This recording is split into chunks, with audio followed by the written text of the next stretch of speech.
Welcome to my channel. Thank you guys for tuning in. With me today, I'm going to be reviewing the Pagani Design PD1645. But before I go any further, please subscribe to the channel if you like what you see. It goes without saying, it helps me obviously create more content and the chance to keep reviewing these great watches for everyone. So it has been a while since I've reviewed anything new, anything from China. That's because simply I only like to buy watches to review some watches that I like and that I'm likely to wear. So I have had my eye on the Pagani PD1645 for quite a while. Just haven't got around to ordering it, to be honest. So I picked this one up from eBay. I bought this in the UK. I saw it on sale secondhand. So I thought, you know, why wait? Why order from China and just wait for those 2-3 weeks, especially with the current COVID-19 situation. So pulled the trigger on this one, as they say, and it's here and it's for me to review for you guys. So by now everyone is aware of the standard of Pagani. So you get your Pagani Design box, you get your warranty cards and your little tags and your cleaning cloths. It's great standard packaging. And it's something which a lot of the higher up homage Chinese watch brands are actually lacking. So that's always a bonus for Pagani. They always get a point for that in my book. So right here we know what this is a homage of. If you don't, it's a homage of the Rolex DateJust.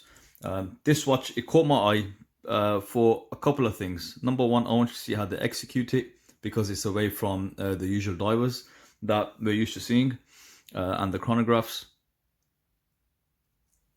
And I just want to see what it actually looks like.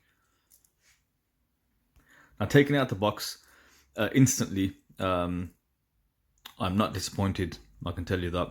So let's cover, let's get through the numbers first of all. So specifications, we've got a sapphire crystal, NH35, stainless steel bracelet, and you know, it's nice that at the price points they sell at, that they can provide premium materials. So that's another point, how Pagani can continuously provide that to his customers. Moving on to dimensions, it's a 42mm case. I checked it with my digital vernier.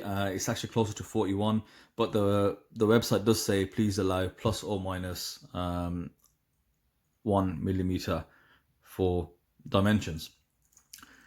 Thickness is 12mm, so it's quite a thin watch. The weight with the full bracelet, you're looking at 140 grams. The bracelet size is 20mm, and it does indeed taper down to 15mm in true Jubilee fashion. And we have a lug to lug of about 50. Well, it's, I think, bang on 50. That being said, the 41mm diameter, actual diameter, is actually closer to the actual Rolex DateJust. They do a few sizes. They do a 36, do a few sizes below, and they do a 41mm. And they've took quite a lot of the same design cues. So as a homage, it is very, very close to the original, obviously relative to the cost. Don't get me wrong, no one's going to buy this thinking it's going to imitate a Rolex DateJust. But just for that design, very, very similar, down to smaller details. So let's start on the dial. I love the dial on this watch. They do this is a grey, or well, anthracite grey with a sunburst pattern. And I love different style of dials. I do like sunburst dials. They're way better than just your flat or matte dials. And down to the hands and the rectangular baton-like indices. Again, copy of the Rolex DateJust. You also get this magnification window or cyclops on the side. The magnification isn't too bad. it isn't as crisp. There's a slight distortion, very slight. You can't tell too well on the camera, but on your wrist, if it's, you look at it at arm's length, you won't be able to see too well. But you've got to get in a bit closer to have a better look.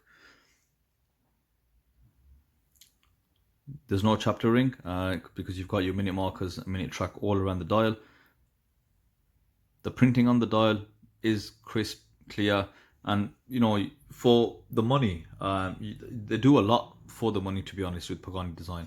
Now, I do try to critique all the watches, and I've had comments in the past saying, you know, it's only worth whatever, what's the point? I don't think that's a fair point, to be honest. I think no matter the cost of the item, I like to give a fair representation, because even if you have spent 50, 60, 70 pound dollars, whatever, it doesn't mean you should buy rubbish, right?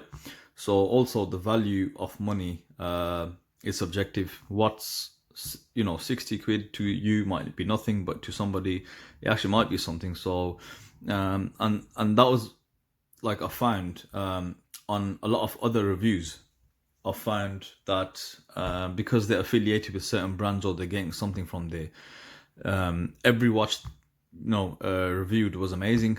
So that doesn't really give you anything to compare with or to make a decision on what you should get. Yeah, so, you know, with Pagani, I've always looked closely at the details, and I can say honestly on all the dials, including this one, it's very crisp printing, high quality of manufacturing on the actual dials, including the hands.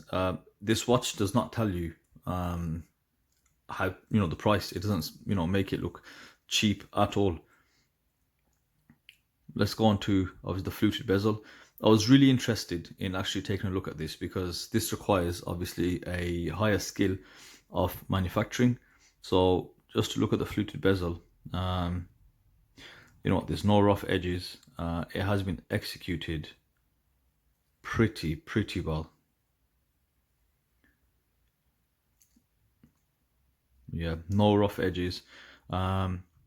And for Pagani, hats off. I think that is really well executed, honestly. The only thing that I can see straight off the bat, let me just hold the watch dead center, is the positioning of the Cyclops is just off center. If you were to just look at the crystal, it's in the right place there, but where the date window is, it's actually it's not dead center. That's you know, somebody with OCD, that's the only thing I'd pick out of that. So if you were to look at it, you'd have to turn it a bit that way just to get it central. The case, really well machined again, no sharp edges. So you've got the whole case, you've got a very high polished case going all around. Great finish on the case. The crown, again, quite similar to the Rolex DateJust.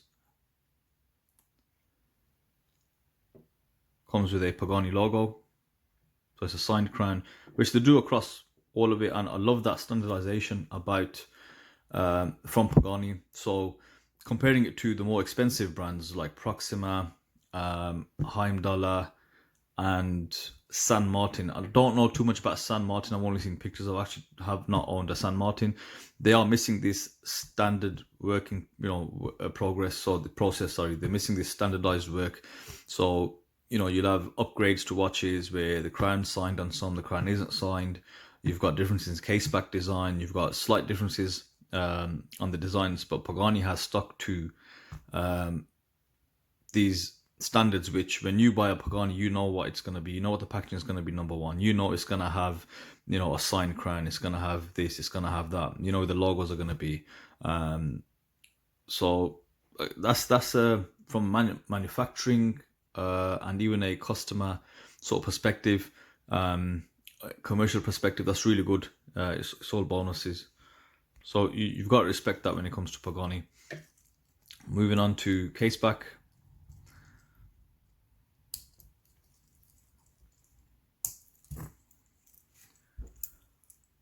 See-through case back, and it's got your basic specifications on there.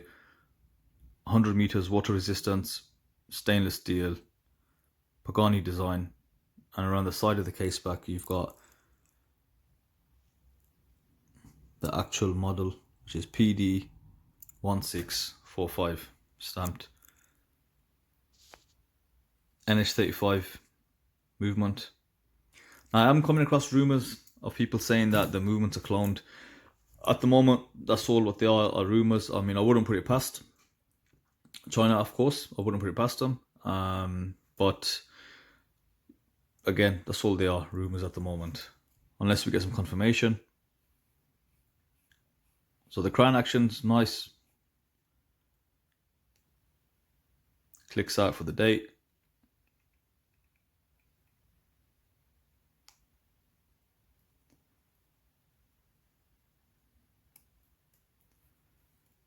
Threads are well machined, no grinding, no nothing. Very smooth crown operation, and it's okay. You got good grip on it, so it's not like it's awkward to screw down. Moving on to the bracelet. If you notice on the case back, they are solid end links. There's no drill lugs on the case, but with the solid end links, you do have enough space to get in a bracelet removal tool. And as you can see, it is a Jubilee bracelet. The bracelet is absolutely brilliant. There's not much edginess at all. Touching it is quite good. The little, obviously the plate that's a characteristic of the actual Jubilee style. It's a 3-link bracelet. Fitting, it fits okay. It's not perfect, but then some of the Seiko bracelets are not perfect. You can see just there. I won't complain about that too much. What I will say though, I don't know if it's possible to see in this light, the bracelet is a slightly different shade to the actual case. Now I've noticed this amongst nearly all of the Chinese homage bracelets compared to the cases, and I just did some digging, and I think I might know what it is. So your case is 316L stainless steel, however your bracelets are 306, so they're a grade, or is it 304? But they're just one grade below. Sorry, it's 304L stainless steel, so they're one grade below 316, and I think the difference is in the carbon content. But I mean, no, I'm not a chemist, so I don't know if that would have a slight effect on the actual color. So I mean, it's a very light difference, but it is noticeable. You can see it. The real sharpness on the actual bracelet is found near the clasp, and that's true with quite a lot of brands. Running your hands down it, that is really sharp. The corners are quite sharp here. So obviously your clasp is obviously on underneath of your palm, so sorry, under your wrist. So you can scratch yourself, you can scratch people. So if you're holding children, you're gonna dig into their legs, arms, or whatever. So I would prefer if they did machine these down to make them a bit smoother. Got a V-style clasp. The clasp is great, really positive click, very secure, and on the clasp you've got the polished center with the Pagani design and brush sides. Another feature of the bracelet, which let's see if I can show you. Yep, hang on, I'm not getting the focus here. Screw down links, which, you know, people see it as a premium feature, or they prefer it. So I think it is definitely a positive that they've got screw down links. It makes it a lot easier. Personally, the thing I've found with screw down links is once you take them out, it's always advisable to use Loctite. They can come loose. What I find, if you've got thick enough split pins, they're just as good, to be honest. There's no issue on it, and you can get slightly different thickness of split pins as well. So you know, that's not a problem, but yes, it's definitely a plus to have screw down links on the bracelet. So overall, it is a very good watch, I must say. Price points you're looking at from AliExpress, you're looking at around 65 to 70 pounds, and so dollars, I'd say around about $90-$100 maybe. But definitely for that is you know what, again, I do like to criticize, but I can't find much on this. Just mentioned sharpness on the clasp a bit and just the Cyclops, but really and truly there is no there are no complaints. It's been really well executed, and the finer details are very well done. The machining is great overall, and the quality is there. You know, the quality is there. China have gotten so much better in the last few years. So let's give you a wrist shot. Myself today, I'm wearing my grey samurai on a paratrooper strap. Very comfortable strap.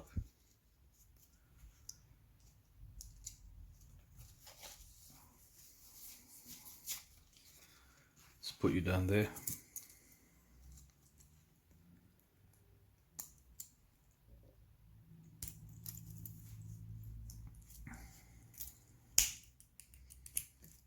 I haven't sized it yet, but let's try and give you a decent wrist shot.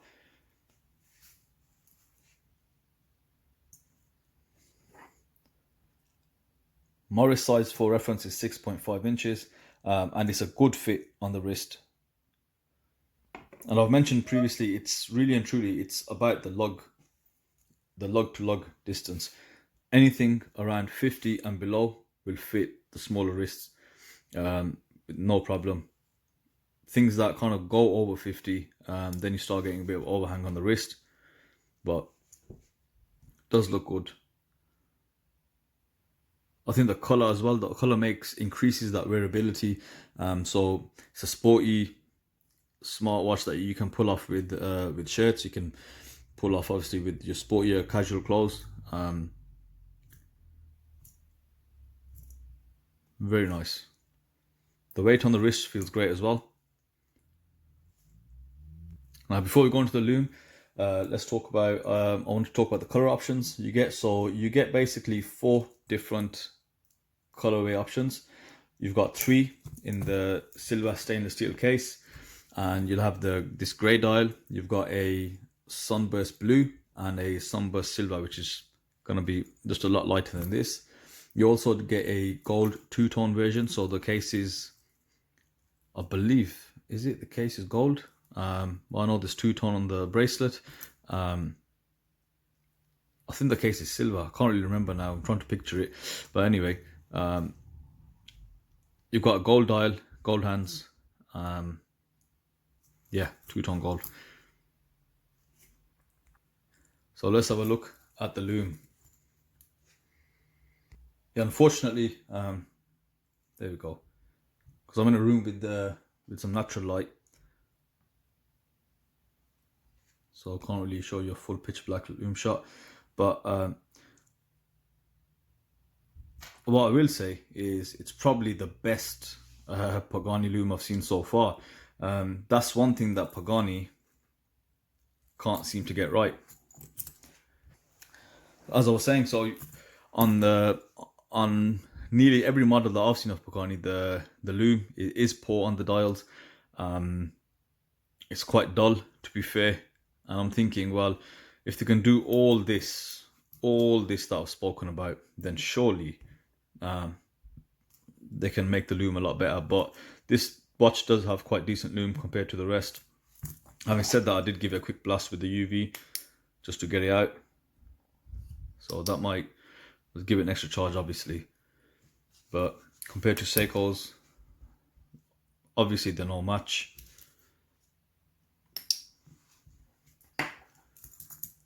Before I end the review, just like to say, I do have I've got another 4 or 5 different models coming in from China. They're all en route, so I'm just waiting delivery. Obviously, delivery is a nightmare in the present situation. So don't worry, I do have some nice Chinese homages on the way. So subscribe, like, and let me know your thoughts in the comments. Thank you for watching.